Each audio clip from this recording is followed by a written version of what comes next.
So if you can't win the battle of the price, then maybe we can modify the terms a little bit. And so originally they wanted, I think it was a 3-year payout with a 1 year, what do you call that? A 1 year churn rate.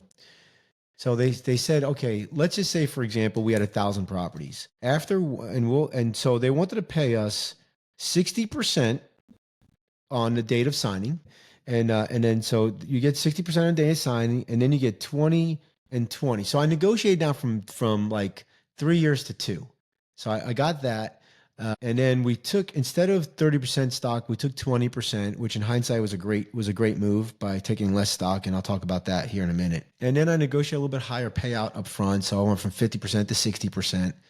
And then I negotiated a cap on the churn. So for a churn is basically, let's say I'm giving 1,000 units, right? And then they run my property management company so poorly, it goes down to like 700 units. Then I get hit, and those 300 units, they take that off of the next year's payout. And so I did everything I could to protect that. So number one is I made sure that I was in the management for that division. Number two was we maxed it out up to 20% was the max. So if it went past 20%, they couldn't take any more back. So that's what we did, and I did everything I could. And then also I added, if I bring in more doors, that should counterbalance anybody that we leave that leaves us. And so once we got there, I think they ended up taking, it's called a clawback. I think they clawed back about 3%, if I remember. It wasn't very bad. And so then on the anniversary date, we got the next 20% minus 3% of the sales price. And then the year following on the anniversary date, we got the last 20%. I didn't make it to the second year, just to be clear. I made about 18 months. They asked me to leave, and I said thank you.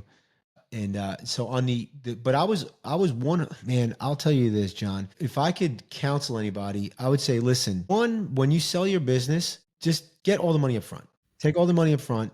Do not do a payout. It just causes a bunch of stress, and then you don't know how they're treating your clients. Number two, don't take a job with them. Just ride out to the sunset, because you actually see them tear apart your baby. They have a different way of running, especially if they're VC. I mean, if it's like your neighborly, local property management company buying me, that's going to be different. But a VC company, they have investors they have to answer to, and they're going to treat your clients, your team, everything's going to be different.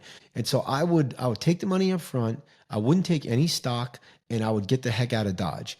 But more importantly, I would know what I'm going to do next. The biggest challenge I had, John, when I sold my business was not that I had a job again. It wasn't ideal. And I realized I was not somebody that can work for anybody anymore. I was depressed. I was